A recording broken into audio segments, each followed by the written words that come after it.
Good day to my 8th grade students. Today we're going to continue our conversation about Judaism on the eve of World War I and where it got to. But by now I'm sure that many of you have noticed the extra credit assignment, which is a very simple one, to watch Rabbi Beryl Wine's video on the topic, which is also available on YouTube.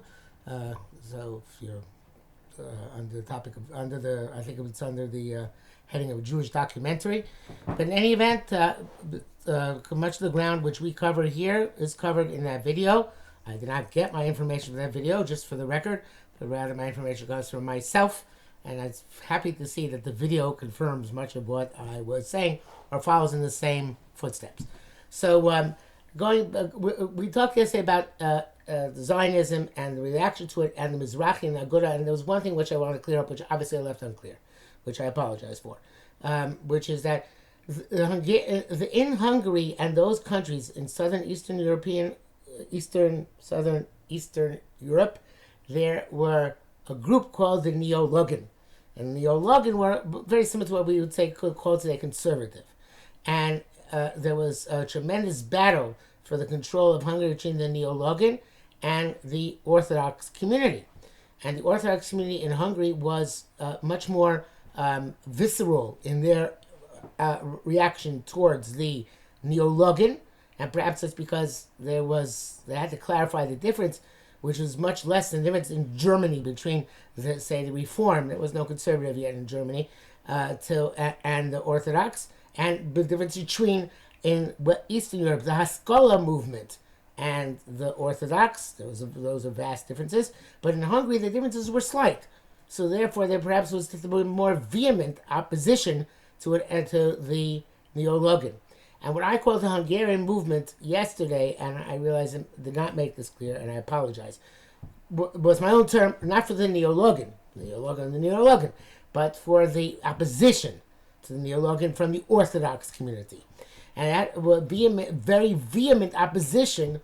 Was an example of that was the Munkacher Rebbe's statement about Kamtza and Bar Kamtza, the Kommunistin, Mizrachistim, Zionistim, Agudistim.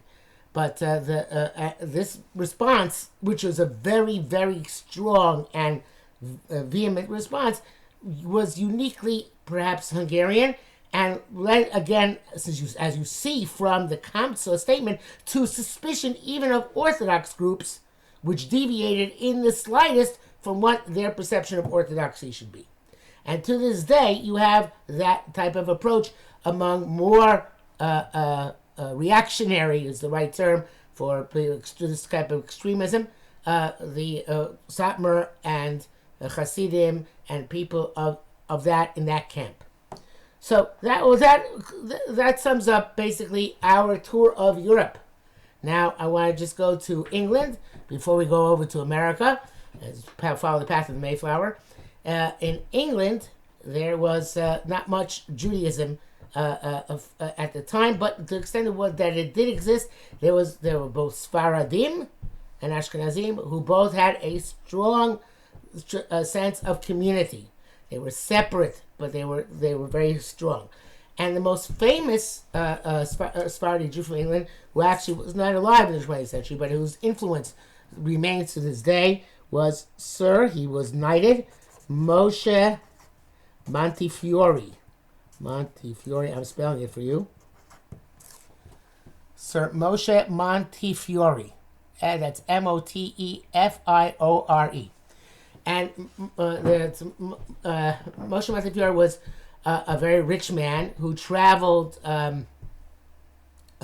widely throughout the world and did many, many things for the benefit of the Jewish people, including intervening in blood libels, where Jews were accused of using blood from Christian children in order to bake their matzah, and including supporting the Jewish community in Eretz Yisrael, and including, of course, the famous, perhaps you don't know, but if you look at the pictures of the Koisel, you will see the top stone layers of the Koisel are much smaller than the lower stones, which were the large stones left from the time of Herod.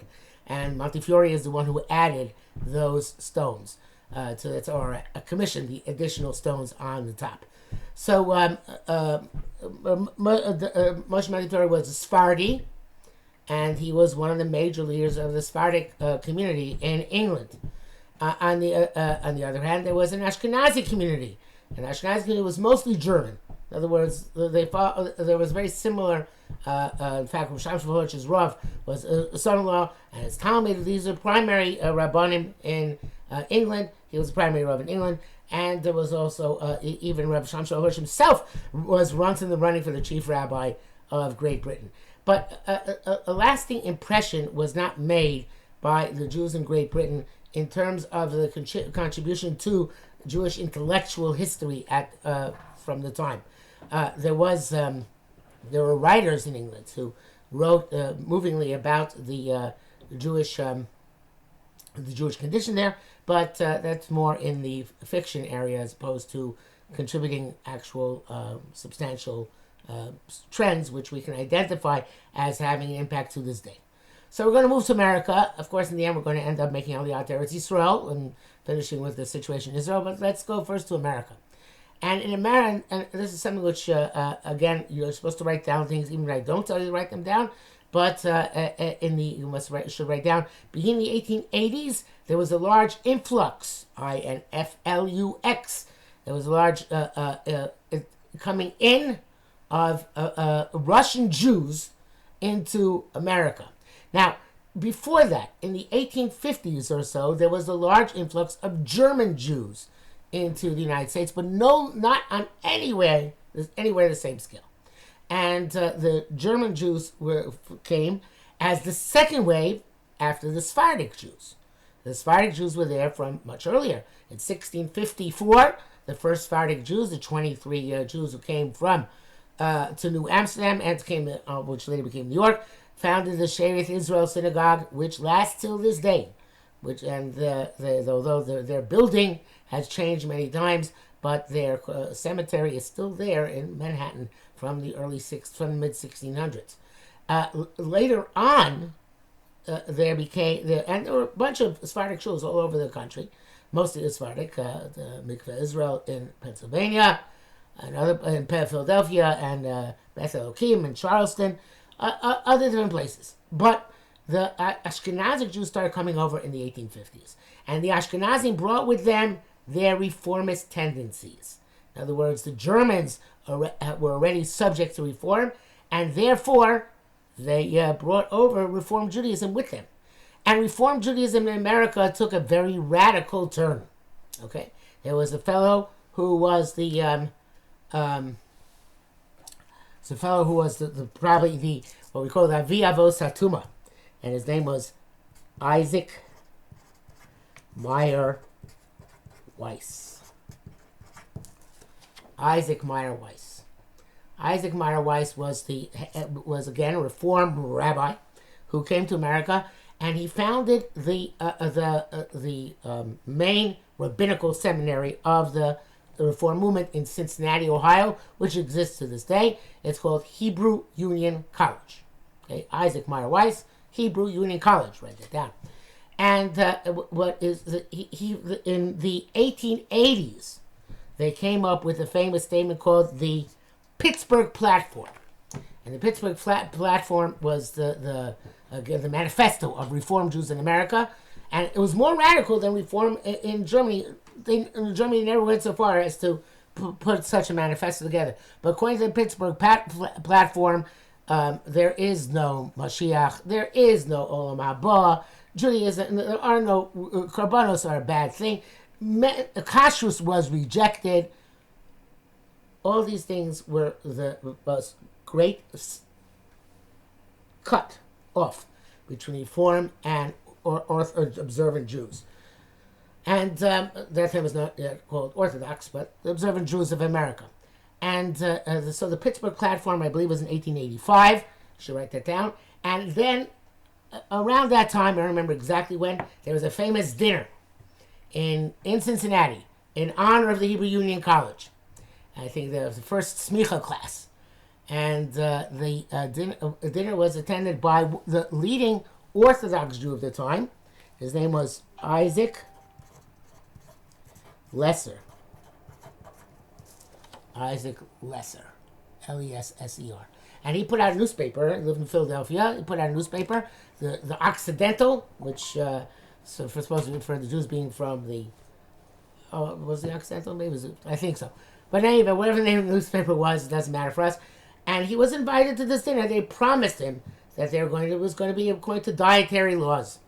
And lo and behold, he gets to the dinner, and one of the things which is served first was lobster, which is not kosher. And he was horrified, and he of course, left it all quickly.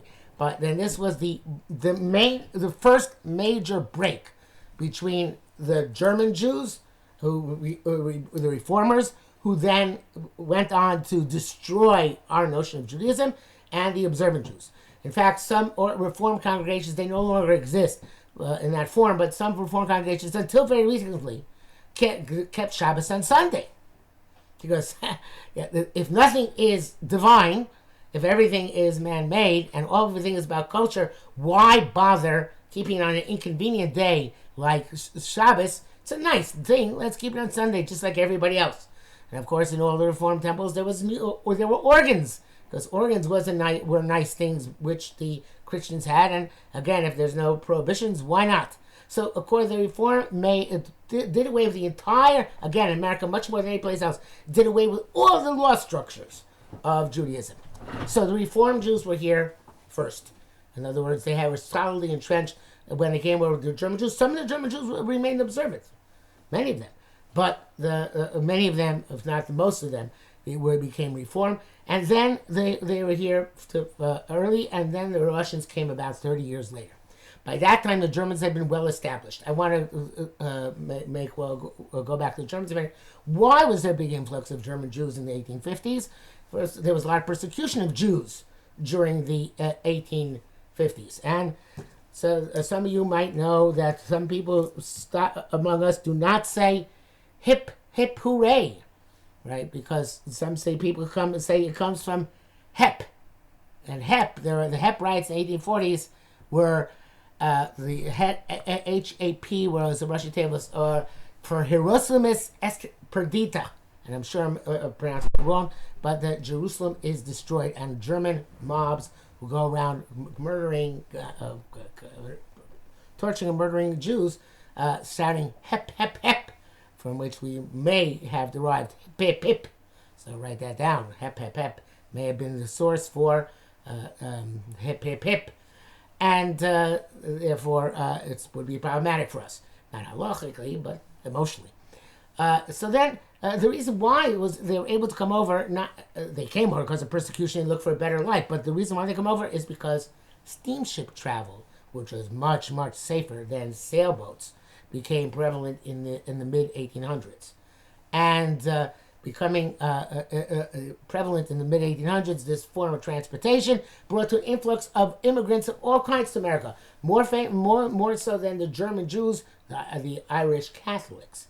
So there was a lot of immigration started, and the German Jews were the first wave of Ashkenazic Jews. In the 1880s, the floodgates opened from Russia, and basically life in Russia became intolerable. Russia, I mean Eastern Europe, northern Eastern Europe. The oppression of the czars. The czar is a Russian ruler, the Russian emperor, and it's actually spelled two different ways in English. CZAR or TSAR, and it comes from the word Caesar, which means, of course, Julius Caesar being an emperor. And the persecution of the czars was terrible, and the Jews were all crowded into what was called the Pale of the Settlement. They were crowded into a small area relatively of Russia, where the conditions were horrible. The non-Jews persecuted them, and they were not allowed to own farms. They were very restricted in what they were able to accomplish financially, and therefore people looked to avoid that horrific poverty and moved to wherever they could. And the Golden Medina, as they called it, please write that down. America is called the Golden Medina. In case you need to spell that, means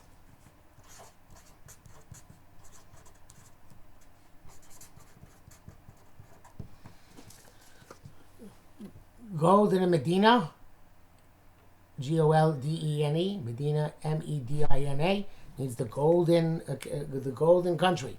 And of course, the rumors were that in America the streets were paved with gold, and there was a lot of money to be made in America. But even if people didn't become rich, there was this concept of a middle class which thrived in America, in which did not exist in Eastern Europe in any way, shape, or form. You had very rich people who were very few, and very poor people who were very many. But in America, we had already at the time, the middle class was a major factor in the American dream coming over and accomplishing that.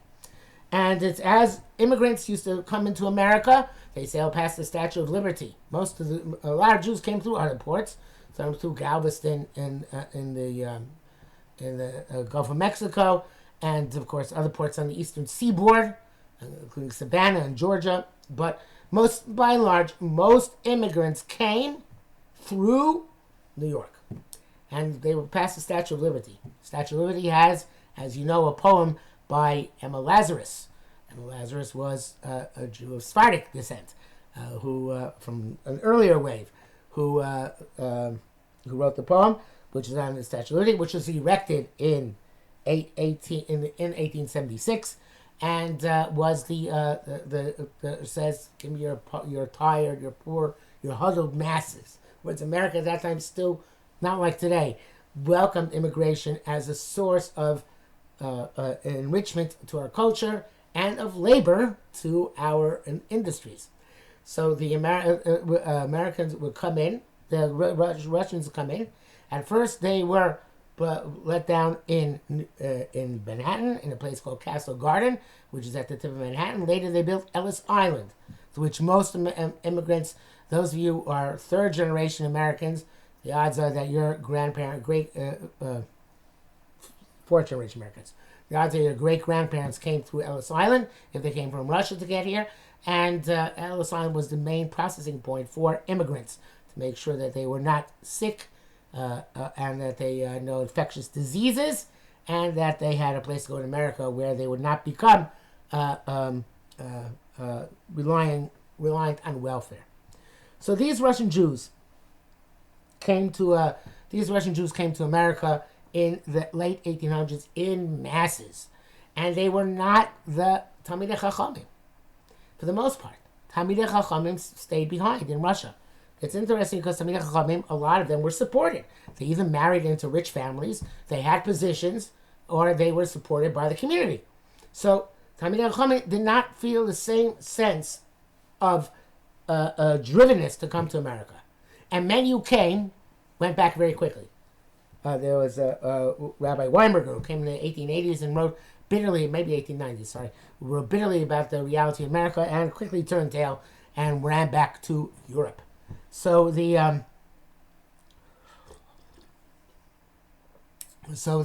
happened was that these Russian Jews were there to try and make a living and try and succeed in business or whatever else they undertook. And therefore there is this myth that as the Russian Jews entered New York Harbor, they threw their tefillin over the side of the boat. Now, this would have been very hard for most of them to do, because most of them traveled in steerage. Steerage was where the cattle class, where there was first class on the boat, second class, I think there was also third class, and then there was steerage. Steerage was where you basically were cooped up in very unsanitary conditions inside the boat for the several days it took to make the passage. And so I'm not sure how much deck time they actually got to be able to throw their tefillin overboard. But in any event, there was this notion of, if whatever we have to do to make it go in America, we will do. And of course, this led to several major ramifications. But first, let's mention that the Russian Jews clustered to a large part. Again, they went all over America. And my wife's grandparents, they ended up in Seattle in the late 1800s. But most of the not grandparents, great grandparents, but the overwhelming majority settled in New York, and the overwhelming majority at first in the Lower East Side, which, if you come to Manhattan, it's really right there, right up to get off the boat. So the Lower East Side was the major center of Jewish life during the late part of the 19th century and the early part of the 20th century, which we are discussing today, almost well into the 1930s. So the Lower East Side was a place which was full of tenements.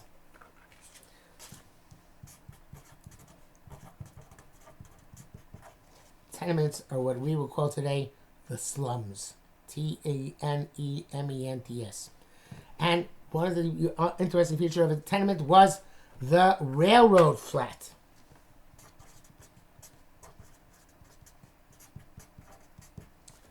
A railroad flat. Why is it called a railroad? Because the rooms all opened up into each other.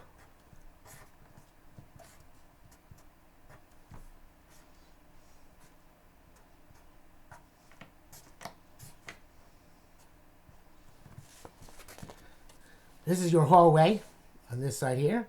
So you'd enter the house. This would be the living room. Behind it, the dining room. Behind it, the bedroom. I'm exaggerating a bit. I'm simplifying a bit. And behind the bedroom, perhaps another bedroom. This is very cheap for them to build. No hallways. Hallways are luxury. Why do you need halls? So in a slum, in a tenement, many of the buildings were railroad flats. Which, if you don't think of your house without a hall, how little privacy you would have, and how difficult it would be to live that way. And this is and most of these houses had no running water. If they had running water, they had, most of that to go down to a courtyard to get water. Most of these houses had, if they had hot water, they certainly did not have hot water, and most of these houses were not well heated, not well ventilated. They were right up against each other. In other words, windows were either non-existent or they fronted right into the next building. So sanitary conditions were very poor. Even then, there are many Jews who were even poorer than that and lived in the cellars of the buildings, the coal cellars. So this is a very, very overpopulated area, extremely, extremely full of mostly Jews. And these Jews had to start their own institutions. The German Jews had been there first, but by that time they had moved uptown, and they were called the Uptown Jews. They had built their new synagogues in the upper east and west side of Manhattan. One of the most famous of them is the Reformed Synagogue Temple Emmanuel, which still exists to this day. A conservative synagogue, B'nai Jeshurun. There are many not even to do with the Frum Yeshurun shuls, which do exist. But those Jews had moved already uptown, and they looked down with revulsion on their co-religious Lower East Side, because here they were already assimilated into America, very assimilated if they were Reformed. And look at these people who are coming out, the Jewish people who were filthy and dirty and superstitious. They kept their religion, at least at first, as we shall see. So therefore, there was a tremendous amount of animosity and strife between the German nationality Jews and the Russian nationality Jews who had just moved into town. And we'll continue with this tomorrow, Mitzvah Hashem. Have a good day.